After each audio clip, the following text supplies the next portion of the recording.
menyadari bahwa kalau kita petakan ya Mbak, struktur dari perdagangan kita ya, khususnya perdagangan dalam konteks ekspor impor.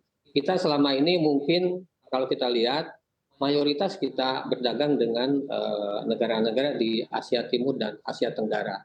Nah, ternyata kita masih punya potensi yang cukup besar kalau berdagang dengan negara-negara selain di dua kawasan ini. Lalu bagaimana dengan kawasan lain? Nah, tentu ini akan menjadi salah satu target yang untuk mengkompensasi atau melakukan terobosan termasuk diversifikasi, karena untuk kawasan-kawasan lain saya bisa catat misalnya ke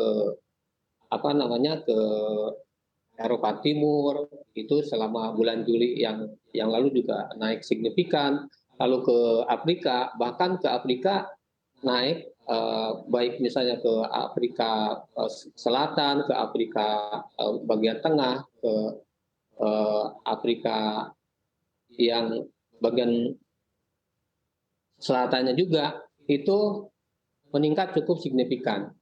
Nah, kawasan lain yang kita juga menjadi target adalah Asia Selatan dan Asia Tengah. Nah, ini juga menjadi salah satu target untuk peningkatan ekspor, mengkompensasi dari adanya impact dari salah satunya tadi zero lockdown yang di negara tujuan utama, salah satunya Cina.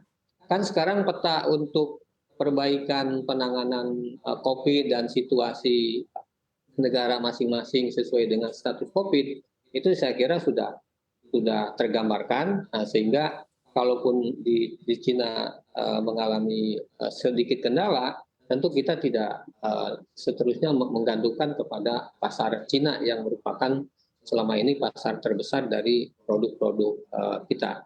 Nah, jadi yang lain itu juga cukup besar, termasuk ya Afrika itu kan penduduknya mungkin sekitar 1 miliar orang, dan saya kira ini produk kita bisa memasuki pasar itu dengan daya beli tentunya yang juga ada untuk menjadi potensi peningkatan ekspor kita ke negara-negara di Afrika.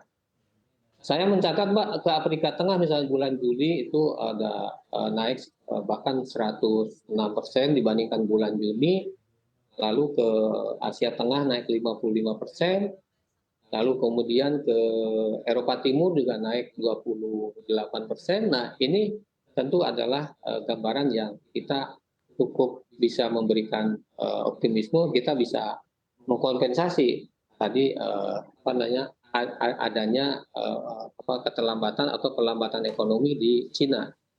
Baik.